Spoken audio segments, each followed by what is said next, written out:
Thank you for the invitation. So today I'm going to talk about second law for active heat engines. Active is kind of a dangerous word, okay? It's not a word that is defined with an equation, but here it's going to have a clear definition, okay? All right, so the talk has 3 parts, so I'll do 3 slides to talk about what is stochastic thermodynamics, just a brief introduction. It's going to be fast. Then I'm going to talk about heat engines in stochastic thermodynamics. That's going to be a couple more slides. And then the bulk of the talk will be about what we achieved in this work here, which is the appropriate statement of the second law for active heat engines. Okay? And this is work with Arya, was my PhD student. Now he works for Citibank. Patrick, I think at the time of this work, he was a postdoc in Dresden. Now he has a permanent position in Edinburgh. He was a PhD student in Stuttgart when I was a postdoc there. And myself, again, this was work published in 2022. Okay, so this figure is for you to see the difference between standard thermodynamics and stochastic thermodynamics. So the 2 main differences are out of equilibrium and fluctuations. Okay, so if you think about the train, and this would be like a molecular motor on a track. Okay, this is an experiment you can do since mid-90s, the so-called single molecule experiments. So if you put a motor on a track and you compare it with a train, one big difference is that the train will just move forward, and you are not going to see fluctuation. The train is not going to move like this. So the motor, on average, will move forward, but because the motor is probably 100 times bigger than a water molecule, the water molecule is going to be heating the motor, so the motor is going to walk forward on average, but sometimes you're going to see the motor going backwards, and it's going to fluctuate. Okay, so stochastic thermodynamics. Then there is the issue of non-equilibrium. The train might be non-equilibrium also, right? But there is equilibrium and there is non-equilibrium. Most of the stuff that happens is out of equilibrium, and so basically, stochastic thermodynamics is a generalization of thermodynamics to systems that can be small. Small meaning they are not made of 10 to the power of 23 constituents, and they also can be out of equilibrium. Okay, that's the idea. And 2 main things in stochastic thermodynamics. One of them is the fluctuation theorem.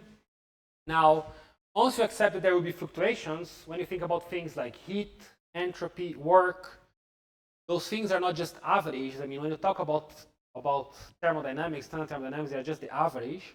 But here, when you talk about an entropy becomes a fluctuating quantity. So you talk about a fluctuating entropy. The average of this entropy here, the average of the total entropy, is going to be larger than 0. That's the second law of thermodynamics. Then there is something stronger than that, which is the fluctuation theorem, meaning this probability distribution must fulfill this equality here. Okay, and this is the so-called fluctuation theorem. It comes up in different forms. A very famous form is this one, called the Jasinski equality. Okay? Now, if you think about this thing here, this is a really, really, really strong result. Okay, so this is really, really way beyond whatever you saw in your statistical mechanics course or thermodynamics course. Or in the US, it's only thermal physics. We don't have a separate thermodynamics course, which is a very bad idea, but that's how things are. But I mean, this is an average over realizations. Okay, that's what the brackets mean here. And I mean, this is a free energy difference. So this is the free energy. Delta F is the free energy in the beginning minus the free energy, or the free energy in the end minus the free energy in the beginning. And I mean, this can be the work done during a process that can be completely out of equilibrium. So for instance, you could, one experiment they do, which I think might be this one here, like they pull a DNA molecule, okay? But you can pull it as fast as you want. You can do whatever you want. It can be completely out of equilibrium, and this thing here remains true. Okay. Again, this is a big revolution for StatMech. So when you do the StatMech course, it might be the only course that you never see time. Right? Time is never there, because when you do thermodynamics, we think about processes that are quasi-static and they operate in equilibrium. Okay, that's a considerable limitation of thermodynamics. When you do thermodynamics, you do find bounds that will be valid also when you're out of equilibrium, right? Like the Carnot bound. But I mean, there's a big limitation of the theory that is overcome here. And again, this is a really, really big result. Okay, probably should be in a StatMech course at this point. It's not there yet, but StatMech course should try to cover this result. Really, really beyond what we could do before thermodynamics. And those are two examples. This was an experiment with a colloidal particle. This was pulling DNA molecules, I think, kind of old. But those were experiments where they can observe this thing. Right? Oh, this is something I have done. So this is the most famous thing I've ever done. This is called the thermodynamic constraint simulation. It's also a big result in stochastic thermodynamics.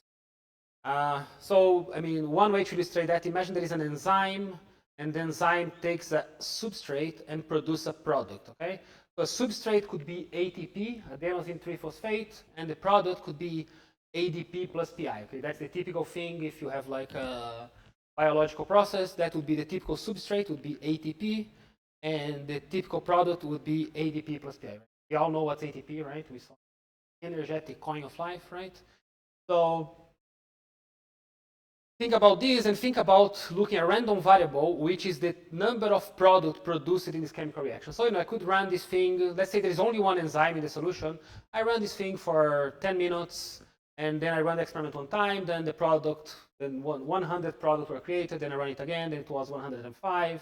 Then I run it again. It was 20. So it's a random variable which I can call x, right? And I can call epsilon square. Epsilon is going to be the uncertainty of x, right? And what we found is that if you multiply the cost here is how much ATP you burn, okay? So the rate at which you burn ATP multiplied by the free energy of 1 ATP hydrolysis is going to be the cost. That's the total energetic cost to run this process. You multiply the cost by the uncertainty, that must be larger than 2 kBT, right? That's the so-called thermodynamic constraint simulation. What it says is that if you want to have uncertainty, if you want to have low uncertainty, you have to pay with energy. So if you want to have 1%, for instance, you have to pay 20,000 kBT. Okay? So those are two main results of stochastic thermodynamics. So again, stochastic thermodynamics is the idea of trying to do thermodynamics for systems that are out of equilibrium and that can be small. And I mean, the main thing that you want to find are kind of universal principles that are true there. Okay? Those are, I would say, the two main ones, the fluctuation theorem and the thermodynamic constraint. Okay? And I'm pushing things to my side here because I wasn't the one doing this one, but those are fair to say they're definitely the fluctuation theorem is the most important one. Definitely true. All right, so that was stochastic thermodynamics. Let's move on to heat engines in stochastic thermodynamics. Okay? Basically, the idea here is to do a heat engine that is made of just one single particle. Okay, that was what the idea was. Okay, so this thing here, this is from this paper here. Okay, the figure comes from the paper, the second paper. So this was proposed as a theoretical model, and everything was calculated in 2008. That was the work by Tim Schmido and Udo Seifert. And then the experiment was done by the Beschinger group. Everybody here is in Stuttgart. Okay, Beschinger is not in Stuttgart anymore, but he was at the time. And they did the experiment, basically. Okay, so this is something that was done. There was first a theoretical model, and then the experiment was done. And there are many other experiments of heat engine stochastic thermodynamics. This was the first one, which was 2012. Okay? What you do here is the following. So you should see this more or less the Stirling cycle. Okay, so imagine the stiffness. This is an harmonic. So there is one single colloidal particle. Red here means hot temperature. So these two steps here. Okay, this is a cyclic heat engine. Okay, so the 3 steps here are doing the hot part, and these 2 ones are doing the cold part. Okay, now imagine this the harmonic potential here. You can see kind of as a volume. Okay, so if I increase the stiffness of the potential, so when I say that, the potential is something like kappa x squared divided by 2. Okay, I increase the kappa. I kind of change my harmonic potential from this thing here to something that's a little bit fatter. Okay, now if you see this as volume, it's as if you are increasing the volume. Okay, when you do this, there is more room for the particle to wander around. Okay, so first you change the volume, or you change the stiffness of the potential, then you change the temperature, then you change the volume again, and then you change the temperature. Okay, it's like a Stirling cycle. The big difference here is that it's an engine that's made of one single particle. Okay, your working substance is just one single particle,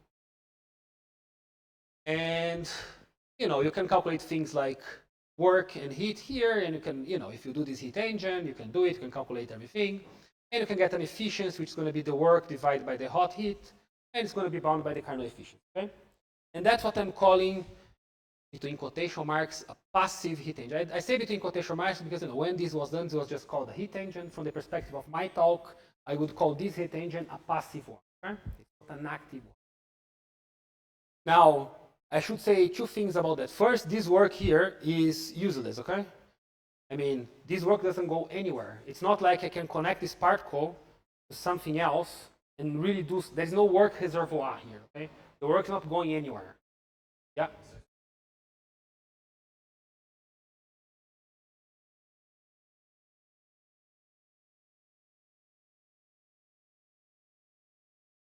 Yeah, the work, I mean, okay, so basically the simple way to see that, I was going to say this next, but the simple way to say this next is if the particle jumps, it's heat. Okay, so let's say the particle is sitting here in the middle and it jumps. The internal energy of the particle has changed because the energy, I mean, I'm at a different position, so the energy changes. This energy change of a jump is associated with heat. Okay? If the particle is sitting there and I change my potential, I also change the energy of the particle. I have to fulfill the first law for every single thing that happens. And if I change the potential, this would be work. Okay? So whatever is associated with changing the potential is work. Whatever is associated with the particle jumping is heat. Okay? That's how you define heat and work. Those are very solid definitions, okay? It really works. In this case, it's very simple because there's just one energy, so it's super simple case. That's one point. The point is what is work, what's heat. That's the most important point here. The less important one that I was saying is that when you do these experiments, there was some people trying to do that, but it's not like you can really do, I mean, there's no work reservoir, okay? This work is not going anywhere. You could do this in principle. So for instance, I could, for instance, do a work reservoir by attaching another colloidal particle to this one, and then maybe I could use this work to do something. So in principle, you can use it. So there are things like, for instance, you can do an experiment where you take a molecular motor and you attach a colloidal particle to it, and the motor is going to push the particle. Okay? Those things are possible. Someone told me they were trying. This was more than 5 years ago, and nothing is out. So I'm skeptical at this point. But you know, I think that at least people think about it. In principle, you could do something useful work, but again, we are talking about work that's orders of kBt, work per cycle. So not so easy to do something useful, but in principle, you could do. What you have to do is to somehow attach a work reservoir to this colloidal particle. Okay, you need to have a work reservoir here, which in an experiment might not be that easy to do, but I mean, you know, it's probably very much possible, given that people can do a lot of stuff with colloids. Any question at this point?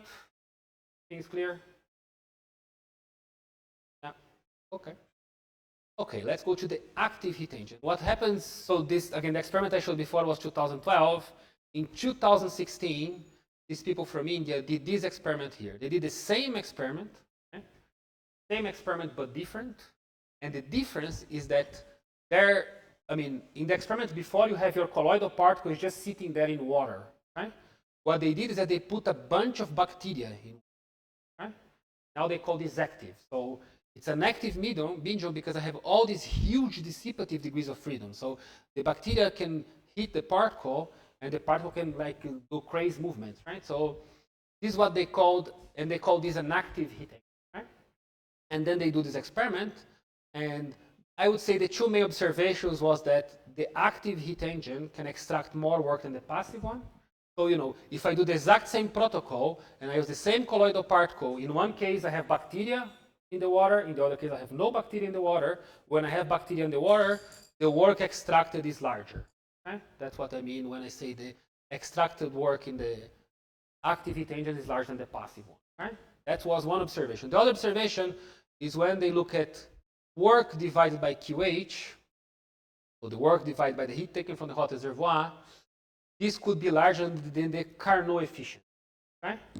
You may call this a violation of the second law, but you know, never a good thing to say violation of the second law. But this was a second observation they made. Okay. Now, given these two observations, and there has been a lot of work, of theoretical work after this work, but none of them has asked the right question, which I think is this one. The question is, what is the appropriate statement of the second law for this heat engine? Okay, that's the question I'm going to answer next. A few observations about that. Okay, the first, I mean, if you know a little bit about thermodynamics, you might just say, of course, you can have W over QH, Well, first I should say what is W and what is QH. So W is the same thing as before, okay? W is just whatever you had before. QH also, when I say QH here, I'm only talking about the heat associated with this particle here, okay? This QH here has nothing to do with energy dissipation of the bacteria. When I do an experiment like this, I cannot see the bacteria. Okay? I only look at the colloidal particle. So whatever I call heat here is all the hot heat associated with this particle here jumping. Okay? But the dissipation of the bacteria are not entering here. Okay? So if you know a little bit of thermodynamics, you say, of course, this can be larger than the Carnot efficiency because you are not accounting for the dissipated heat of the bacteria. Okay? Now, that's not a very good answer here. And in the sense that if you do a second law, you work out a second law that also includes the dissipation of the bacteria. Okay, so first let's remember what should the second law do. Okay, the second law does for us tells us the things that can happen from the things that cannot happen, right? You can't, I don't know, lose weight by taking the elevator up, right? You cannot just transform gravitational energy into burning fat, for instance. It's not possible. But the first law would say it's okay, but the second law will tell you no, you cannot do that. And here, when we talk about the second law, basically from something like that, we want to kind of have a bound on extracted work, right? This is a heat engine. The objective of the heat engine is to extract work. So we would like to have a bound on extracted work, right? So if I do a second law that also includes the dissipation of the bacteria, you can guess that's not going to be very good because the dissipation of the bacteria is huge compared with W, okay? So basically, if I work out the second law and I include the dissipation of the bacteria, what the second law would tell me is that the dissipation of bacteria is positive. It's not going to be a bound on extracted work. It's going to be like this number here would be 0.1 and the dissipation of the bacteria is going to be 1 million. Okay? So there's no meaning in doing a second law that also includes the dissipation of the bacteria. Beyond the point that you cannot even see the bacteria, so there's no way you could calculate anyway the dissipation of the bacteria. Okay? So this approach of just solving this problem by, let's include the dissipation of the bacteria, that's not going to work, okay? I mean, there is issue even if there is such a second law, and the answer is that yes, we found such second law. Okay, now I'm going to tell you the story on what is this second law with a specific illustration, okay? Before I do that, I will do one technical slide for now, which is this one. I mean, so basically, stochastic thermodynamics, we assume that the dynamics is Markovian. Okay, so it's going to follow like a master equation. Okay? I here would be the state of the system. So for the case of the colloid, it's just the position of the colloid.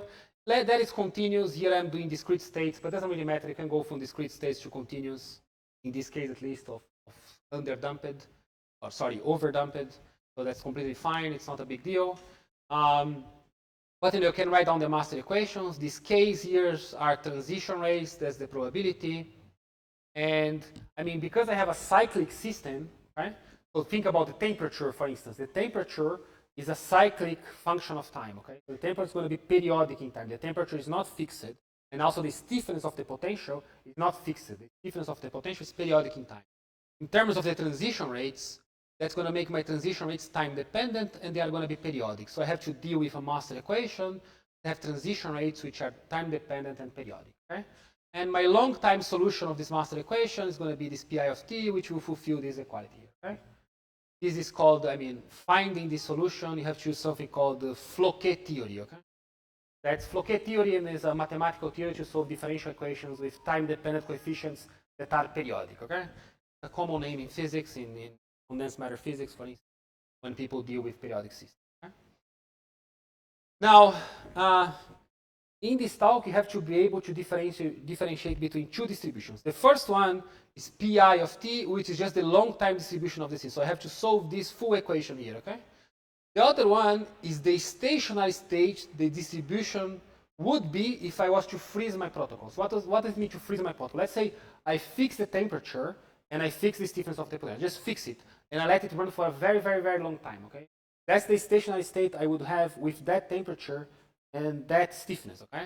So in practical terms, I would have to set the left side to 0 and find the stationary solution for that particular time of the transition rate, okay? Is that clear to everybody that I have these three distributions? One is, both of them are time dependent.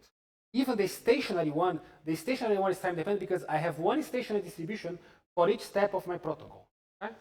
So I have one stationary distribution from 1 beta and stiffness for another bit and stiffness and so on and so forth. Right? So very important in this talk that you realize that there are two different distributions. One is the real distribution system, which will give you the probability for the particle to be in position X or state I.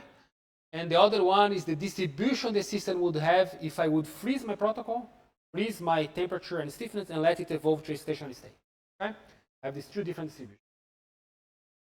Okay, let's go back to a model.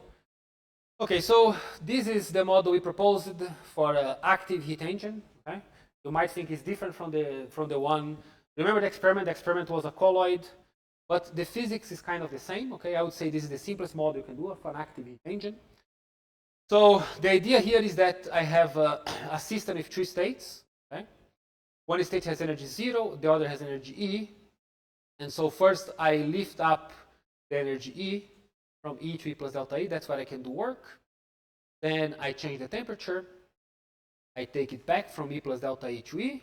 And then I change the temperature again. Okay? Now, if I take between these two states and I include a cycle with this chemical reaction here, so the red one here should be, you should see this red thing here as these red arrows, okay? And the green one here, you should see it as green arrows, okay? So I have 4 transition rates. One is the one where I do this chemical reaction. So this is called phosphorylation. This is called dephosphorylation. And you should think that X is a molecule, and 0, I mean, when X has energy 0, and XP, which is the phosphorylated form of the molecule, has energy E. Okay? That's kind of the physical interpretation here. And if I run through this cycle here, I basically burn 1 ATP. Okay? Again, that's a very, very simple model. You can solve everything exactly. So if you turn on this delta mu here, delta mu meaning the chemical potential difference of ATP and DP. So this number here is 20 kBT. Physiological condition, this is more or less 20 kBT. That's the free energy of 1 ATP. Okay? So again, that's just a true state model. It's very similar to the model we had before. I first change the energy, then I change the temperature. And basically, if I turn on the delta mu, meaning if delta mu is 0 here, then I have a passive heat engine. Okay? If I turn on the delta mu, then I get an active heat. Yeah.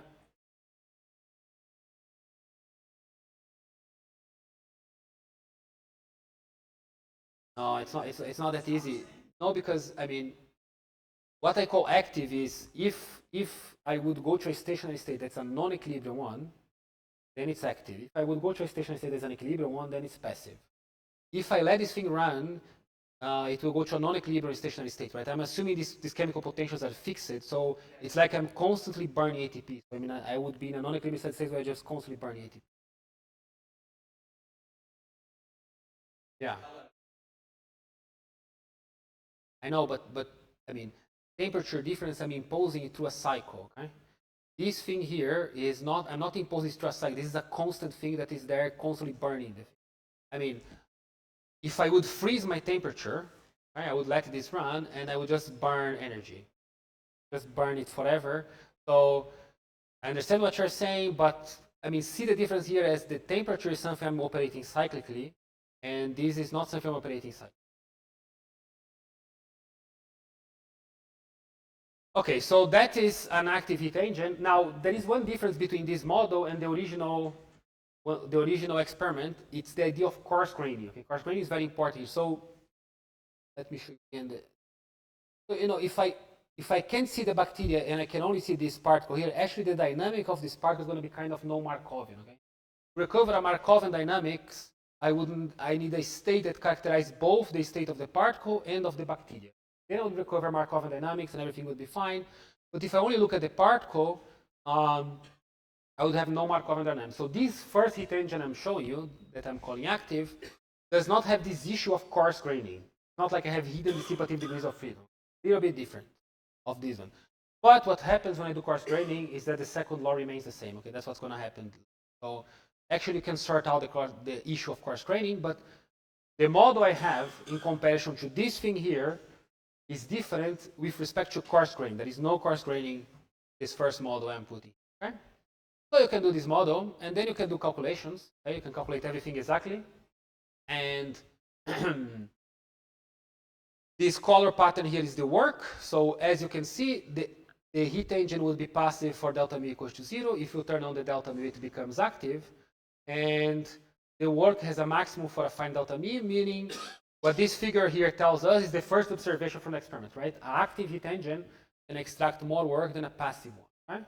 The second figure is that this region here is where the pseudo-efficiency, so the pseudo-efficiency is the work divided by the QH, can be larger than the Carnot efficiency. Okay? So basically, the two main observations from the experiment can already be observed in this very, very simple model. Okay, okay, so then here I can tell you the full story on how we sort out this problem. Okay, so first, again, for this three-state model, you can work out everything. It's very simple. You can calculate the delta S. So delta S here is the entropy change per period. Okay, so that's the entropy change per period tau. That's the idea. Okay, so you have delta S. Delta S active is the entropy change associated with burning ATP. Okay, so that's all the ATP burning that you do. QH is the hot heat associated with changing from state 0 to E, 0 to E, 0 to E. That's QH. And W is the work, as defined before, right? When I change from E to E plus delta E, there is some work associated with that, right? And if I plot these things here, so QH is the green one, W is the red one, and you look at the delta S active, what you see here is that tau is the period, the size of the period, okay? There is a difference in scaling, right? Because if I keep increasing my period, my work saturates. I cannot extract more work than delta E in a cycle, right? Look at this figure here. So the maximum work I can do is when I go from E to E plus delta E, right? So the maximum work I can do in a cycle is delta E.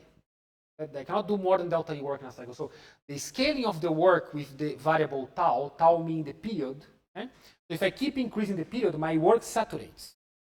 Same thing is true for QH, but the delta S active does not saturate, just grows forever, right? Because I keep increasing tau, I keep doing more and more cycles, and I'll just burn more and more. That's what I told you before, right? If I include dissipation of the bacteria, it's not going to make any sense because the scaling with the period tau is completely different. So if I do this second law here, all the second law is going to tell me is that whatever is in black here is positive, right? All these two things are irrelevant, and this second law here is never going to give me a bound on the extracted work, right?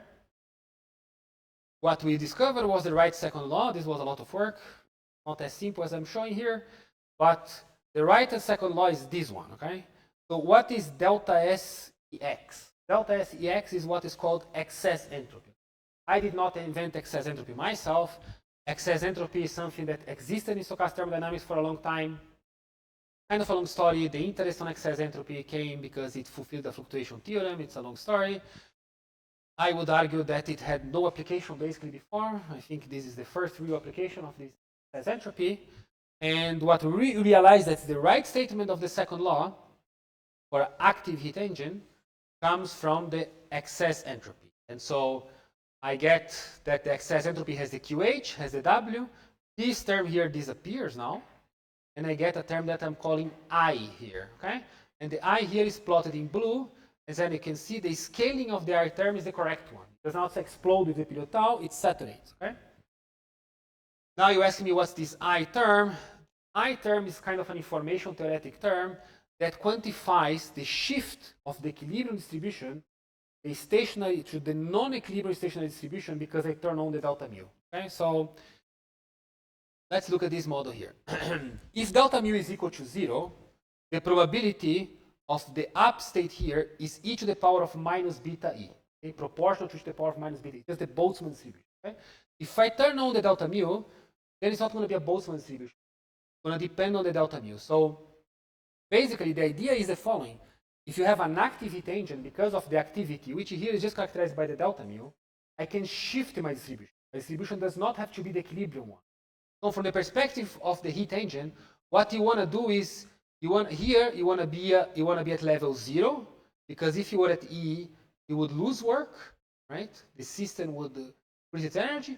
And when you are here, you want to be here. So you want to be in this state and not lose work when I go there. And when I go from here to there, I want to be in this state because then I gain delta E of energy, right? So this is the step where you would extract energy, when you change from E plus delta E to E. So the idea is that at the end of this part here, you want to be in the up state, right? And that probability is just going to be given by e to the power of minus beta h e plus delta e. But if I turn on the delta mu, I can shift it. And if I shift in the right way, then I can extract more work, right? So the physics here is that it does not really matter how much energy you dissipate, right? What really matters is how you shift the distribution. And the term that quantifies how you shift the distribution is this I term, okay? Is that clear? Yeah. Sorry? Oh, it's more complicated than that, but it's an information theoretic term. I'm going to show you, next time I'm going to show you how does this, that's the next step. Do you understand now what's the point? So the point is you have this active heat engine, okay? So not only get a second law, but I think we get a very good understanding of the physics. Okay, so, you know, if I put all these bacteria here, okay? So, you know, if you had this distribution here without the bacteria, the distribution is just going to be a Gaussian, okay? Because this is just a square potential. If you solve the Langevin equation, you're going to get a Gaussian. If I put all the bacteria there, I can make something that's non-Gaussian, okay? But the idea is that I have to shift my distribution so this leads to more organic extraction. It doesn't really matter how much energy this bacteria. It doesn't matter. What matters is how do I shift? I have to shift my distribution in the right way. And the thing that quantifies how I shift my distribution is this I term here, which is not really a mutual information, but it's kind of related with the difference between the equilibrium stationary state distribution with the non-equilibrium one. Okay? That's pretty much it. I mean, I have pretty much illustrated what I have done. Now you're gonna see a couple of technical slides. I'm gonna try to explain what is I and how general this is. Those are the next steps, okay? Questions? Is that clear? Okay. So that's how the general formula is gonna look like. So this is pretty general, okay? I mean, the basic assumption you would have to make here is that at some level of description, so if you think about the original experiment. So this theory definitely would apply to the original experiment.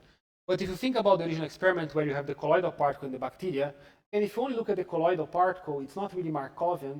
But if you also include the bacteria, and basically the bacteria would have to know the position of the bacteria and the direction of the velocity. So the bacteria is like a run and tumble particle. You would have to know the position of the bacteria and its velocity. Not the velocity, but the direction of the velocity. That would probably be enough to characterize the state of the bacteria. So if you would know all the states of all positions of bacteria and their orientations, plus the position of the particle, then your dynamics would be Markovian, okay? So all that's required for our theory to work is that at some level of description that might include dissipative degrees of freedom that you cannot see, the dynamics would have to be Markovian. It's not necessarily the dynamics of the particle alone, of your system alone is Markovian, but of everything, it would have to be Markovian, okay?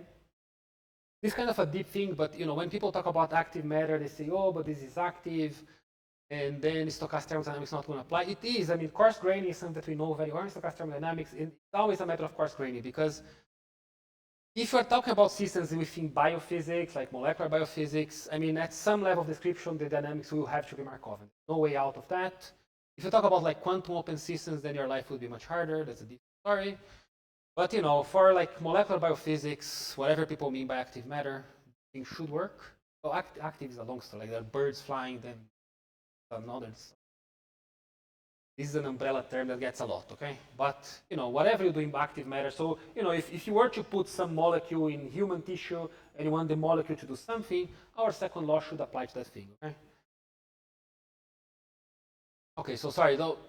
First, I mean, you know, my temperature is going to depend periodically on time. H of t is just something between 0 and 1. So if H of t is 0, my temperature would be Bt, or my inverse temperature, sorry. And if H of t is 1, my temperature would be beta H, okay? Now, this is called generalized state balance, so the transition rates have to be written like that, okay? And it's just a formal way of writing the transition rates in stochastic thermodynamics. So beta is just the temperature. This is just the energy difference of states I and j. So if you only get this term, it's just the state balance. And those are things that put your system out of equilibrium, okay? Those are like affinities. So for instance, the delta mu that I had before would be something like A alpha, okay? Or for instance, if I have a colloidal particle and apply a force to it, then the force would be the A alpha, okay? That's what we call thermodynamic affinity. So those are thermodynamic forces that can create a flux. That's the definition of a flux. those J alphas would be the flux associated with each A alpha that put the system out of equilibrium. And then I can define things like the heat current, which was what I was calling QH. That's a generalized heat current, but it's still just QH. And then I can also define the work. Note that the work has a derivative of the energy, right? So whenever I change my protocol, that was your question, whenever I change my protocol, that's when I see the work, right? If I jump, there is no work. If I jump, there is heat. So when I see these things here, it's because heat's associated with jumps, and work is associated with changes in my energy. Okay? And that's kind of technical. I'm just trying to show you how those things. Conceptually, my previous slide, more or less enough. Okay, so I told you there were 2 distributions, but actually there are 3. So, you have a master equation. So you have the long time limit solution. You also have the stationary distribution that you would have if you were to freeze your protocol at time t. But then you also have an equilibrium distribution, which also depends on t. I forgot the t dependence. That is the one you would get if I look at the generalized state balance condition and I set A alpha to 0. So if I set A alpha to 0 here, I would have a distribution that's not PS, it would be the P equilibrium, okay? So I have the stationary distribution, the equilibrium one, which is the stationary I would get if the A alpha was 0, and I have the real distribution of this, okay? I have to think about 3 distributions. That's necessary to talk about the I term, okay? I'm introducing these things here, talk about the I term. Do you understand what's the... I have 3 distributions here. By the way, this is called, everybody calls this generalized detailed balance condition. This is kind of a postulate of thermodynamics, okay? Apparently nobody knows that, but it's like a postulate, okay? That's how you connect transition rates with physical parameter. Kind of a long story, but it's a postulate of thermodynamics, okay? Which is true. All systems look at experimentally this thing. All right, so then if I write my rates in that way, again, it's the most possible general way I can write things. I can calculate my entropy, then my entropy is going to look like that, as it looked like for the 3-state model. Then I have to look at the excess entropy. That's the definition of the excess entropy. Now, if you think about this scaling I showed with the period, in order for a good candidate for an entropy, must be something that in a stationary state would have to go to 0. The only way that I can get the right scaling with the period, I need an entropy that in a stationary state, meaning when I stop my protocol, that entropy has to go to 0. That's the only way, because if that entropy does not go to 0, I'm going to get a term that the scaling is linear with the period. Right? So I kind of realized it was the excess entropy from that. So excess entropy is 0, so it might be a good candidate. And it is. It's the right one. By the way, one reason that people really didn't care much about excess entropy in stochastic thermodynamics is because in stationary state it is 0. And most of the theory, or a lot of the theory is done in stationary states. And that's why I think people didn't look a lot at it. But anyway, you can write down, this is just the expression of excess entropy. I did not invent that. This already existed. Now I take my rates like this, I just substitute it there, I do some rearranging, and I get this expression here for the excess entropy, okay? Now when you look at this expression, you can understand the observations, right? So the proper efficiency, for instance, has to be defined with the I term. So I have 2 resources that I can use to extract work. One is the hot heat, but I also have the I term, okay? So if I also account for the I term in my definition of efficiency, which is a resource I can use to extract work, then it will be bound by the Carnot efficiency. Okay, so that's the proper definition of efficiency for an active heat. Okay? By the way, when you look at this equation here, even if JQ is 0, I can still extract work. Meaning, even if I do beta C equals to beta H, I can still extract work. So you do that experiment with the bacteria, and you do both temperatures the same, you can still extract work.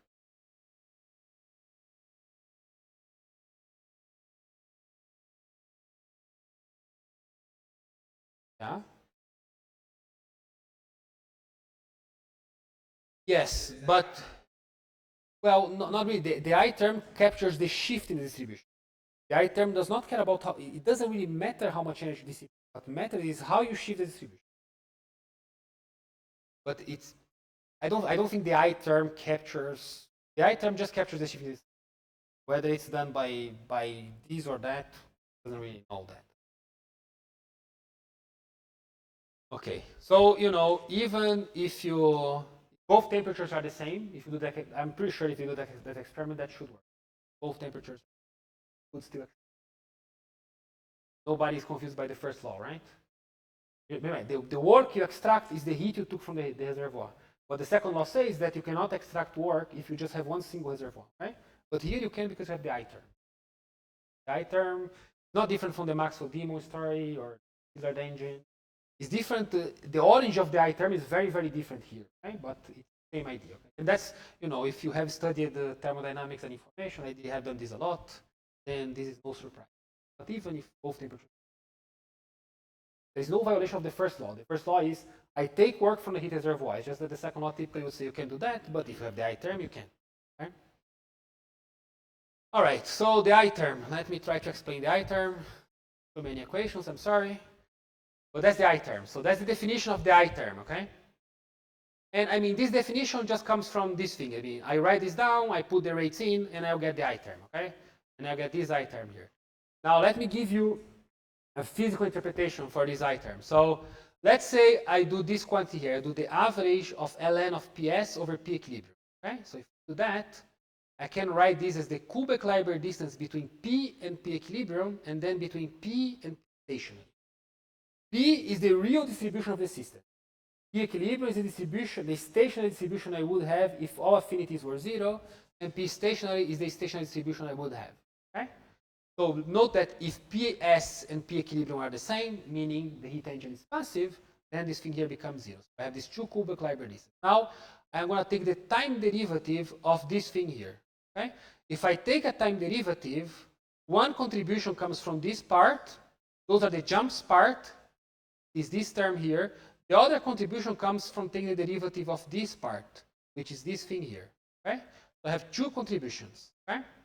Now, if I integrate this thing from 0 to tau, because it's a periodic function, if I integrate from 0 to tau, if I integrate over a period, this thing is going to be 0. Okay?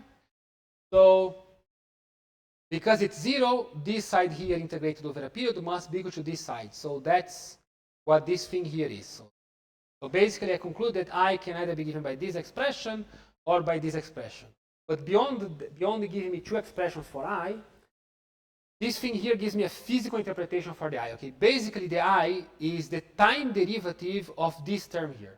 But I cannot do the full time derivative. Either I do the time derivative of this part, or I do the time derivative of this part. So it's part of the time derivative of a qubit-Liber difference. Okay? That's the physical interpretation of I term.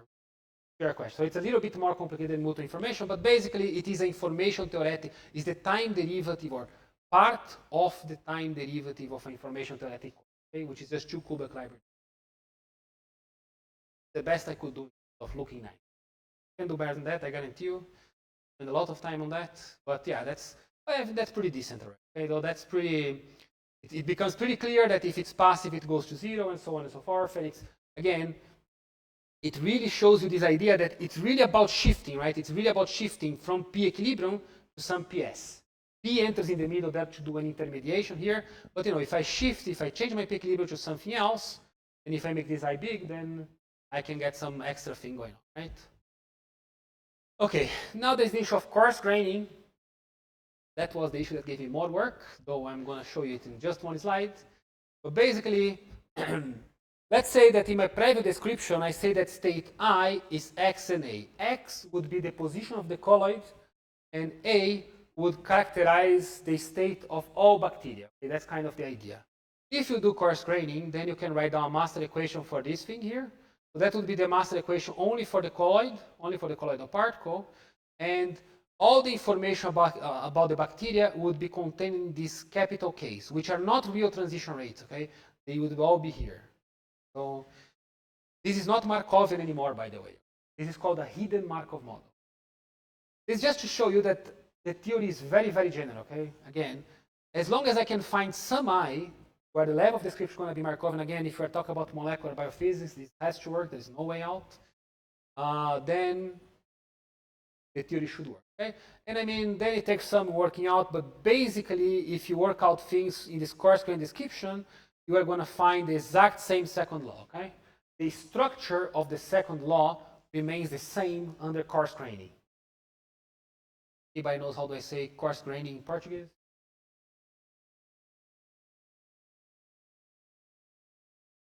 Yeah, because I was thinking maybe I'd have to give this talk in Portuguese today, and I said, how do I say coarse graining?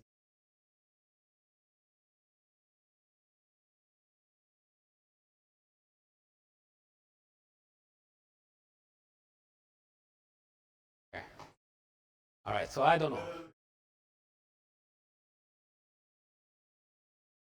I told you that I always want someone English in my audience, so talking English helps me. Okay, so that's coarse graining again. This was hard, okay, the hardest part, but you know, in the end, the second law, the main message is in red here. The second law retains the same format under coarse graining, okay?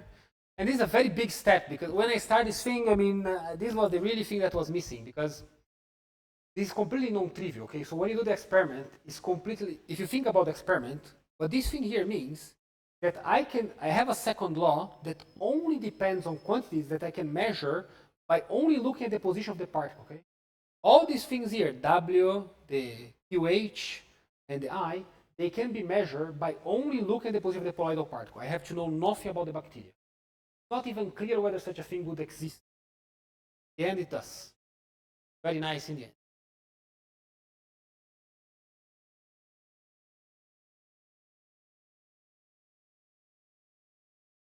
Yeah.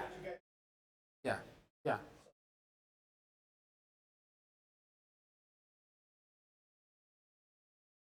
Yeah. I mean, I would say that you have to do the coarse graining to show the thing also applies to the bacteria. Otherwise, you don't show it applies to the bacteria. So only after I do this, then I show, okay, it also applies to the bacteria. But if I'm looking at a system like the bacteria, I don't have to know anything about it. I just measure the position of the particle and I don't care. Yeah. Hmm?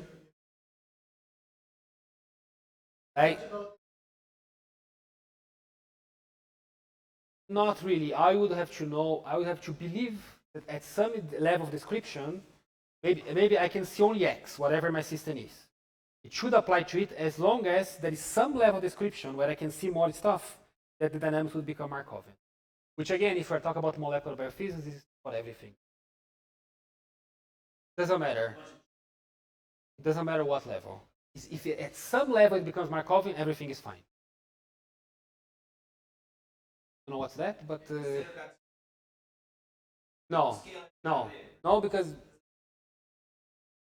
because I mean, okay, so if for example, if you talk about flying birds or whatever, then I mean, there is no thermodynamics there really. What is heat? What is not? There, in the name active, really complicated. But these are probably the name active, okay? But no, there no. I'm talking more about like molecular biophysics. So I put something in a human body. So I put something in a human tissue.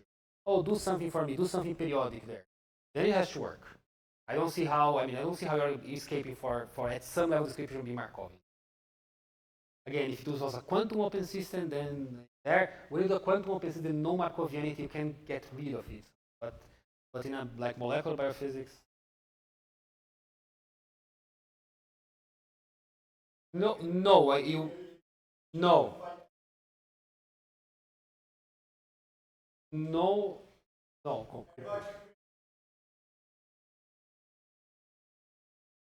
More or less. I mean, the step is not needed.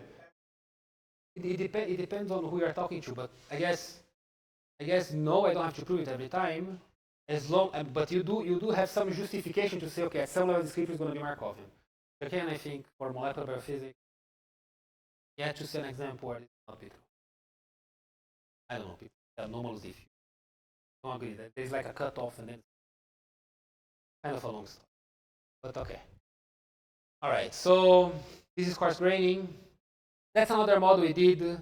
This is closer to the real experiment. That's like just a colloidal particle that's active. So this is a colloid in an harmonic potential, and sometimes the colloid has a plus F force, sometimes has a minus F force. It changes with a rate gamma, and if you make this gamma much larger than the rates, change the position, you can solve this model exactly. If you solve, you get the same story that I got from the three-state model, okay? I'm just telling you that I did different models here. The three-state model is just, we started the conversation. that is a little bit closer to the experiment. It's not like I have bacteria. The hidden degree of freedom here is the force. Okay, sometimes the force plus F, sometimes minus F. And even if I couldn't see which force it is, so the A variable, this idea here would just be 0 and 1. 0 minus F, 1 plus F, okay? Even if I cannot see the F, things still work. Okay? So in this model here, it is still exactly solvable. And now I can talk about the coarse grain. Okay? That's the difference with the state model. And if you solve things, you can calculate everything, and it's nice. There is another model which I'm not going to explain, but this model is fairly close to the experiment. So you take a passive colloidal particle, you put an harmonic potential, and then you make it interact with kind of quadratic potential with a bunch of other active particles, okay, which would be the bacteria. Then you have to do a kind of a long simulation, and then you can see all the same phenomenology, okay? So this, I mean, this is pretty close to the experiment. But everything should work for the experimental. Really should work. Okay, so that's it. I basically have obtained the correct statement of the second law for active heat engines. I would think it's fair enough to say there. I don't think anybody's going to find. I should say cyclic active heat engines. Okay? So I'm talking about active heat engines that are driven by a cyclic protocol. If things are in a NAS, as your comment, so if the temperatures and everything was just a NAS, then it's a completely different story. Then it's just a NAS and you describe it as a NAS.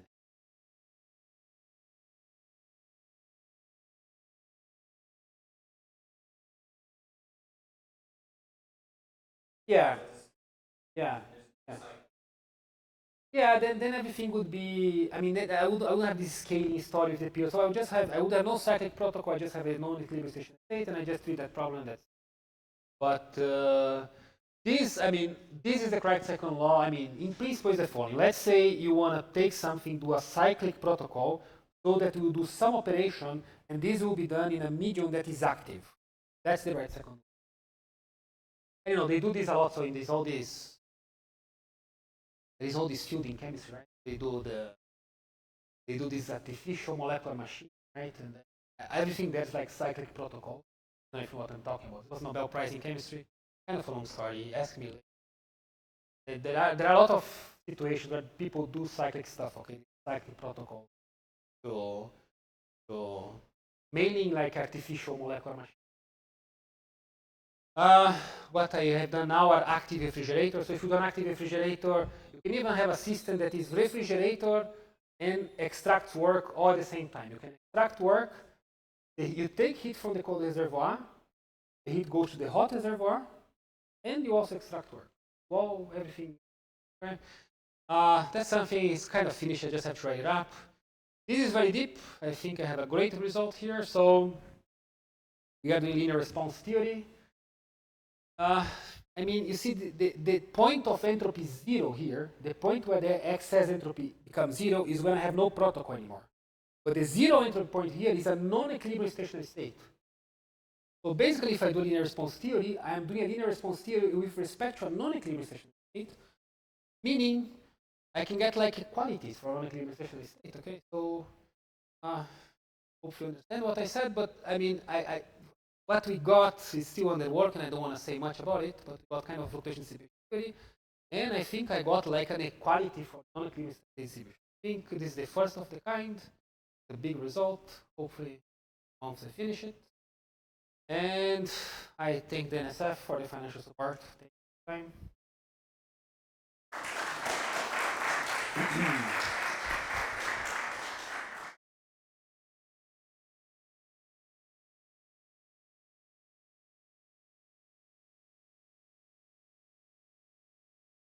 Yeah, it depends on. Yeah.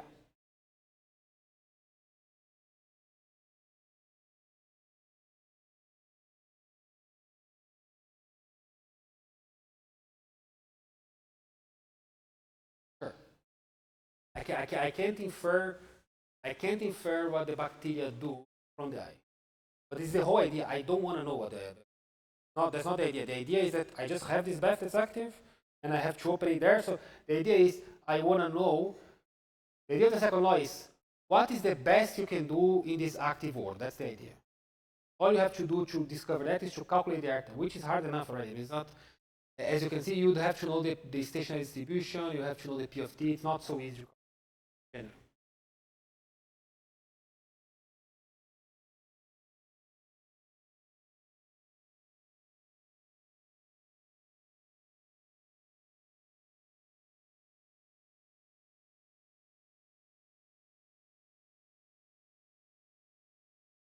So the idea is that if you start here, you jump here, then you have to jump here to the big red one. Yeah, so if I do this one here, if I go from 0 to E, I'm basically doing this thing here. Okay? If I go back, I'm going back. If I go from up to down in the big green arrow, I'm doing this thing. If I go back, we'll just go back. This is called phosphorylation, this is called dephosphorylation. If I start at 0, I jump here, and then I go back to the, so if I go to the big red arrow, and I go back to the big green arrow, I start with an ATP, and then I finish it with an ADP plus a P in solution. So I start in X, I went to XP, but then I didn't go back here, I went back using this pathway here. So basically I had an ATP in the solution, and now I have an ADP plus a P.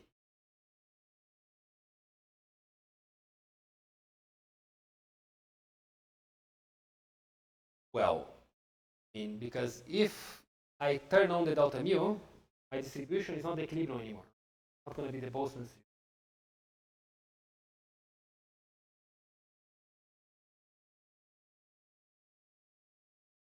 I mean, there is a problem of discussing non-equilibrium and three-state model, which is a story. But yeah, I mean, basically, this is really a non-equilibrium stationary state.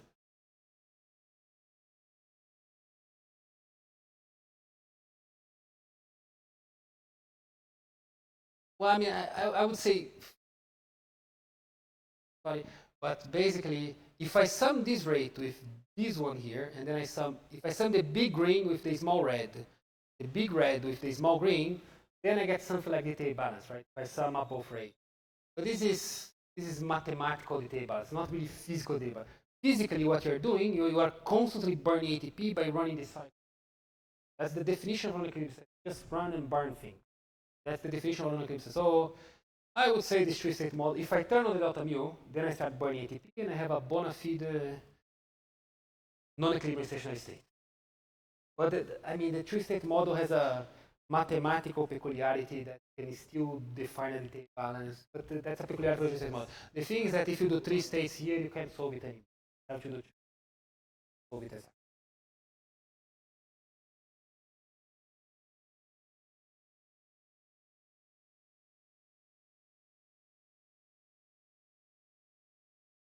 no, for the, well, no, I mean, you have to be careful with the times here. So this step here has duration tau over 2. The changes in temperatures, they are instantaneous. I can do any protocol I want. And so, I mean, you can, for three-state models, you might be able to solve some kinds of protocols, but solving for generic protocols, that would be hard, even in a three-state. So I would say I can solve it for finite tau. And those steps here are instantaneous. In the limit of big tau, it becomes very easy. So it changes big enough to enter the state. Easy to solve. But yeah, there are not for any protocol.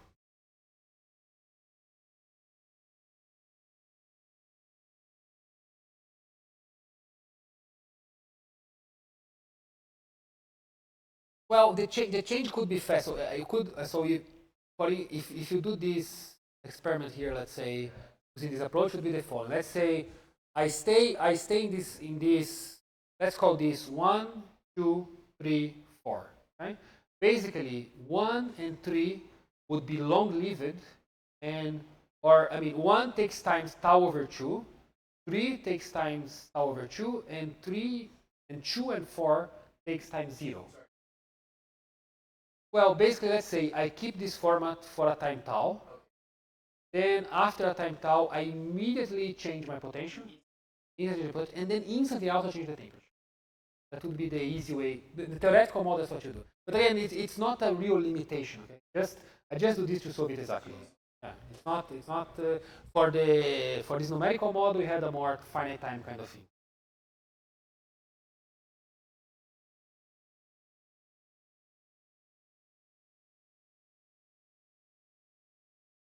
That's what they tell me at least. I think so. If you go up to easy, you can choose any potential. I think you can choose. But again, it's not not a big limitation. You know, if I am willing to solve it numerically, then I don't really change this.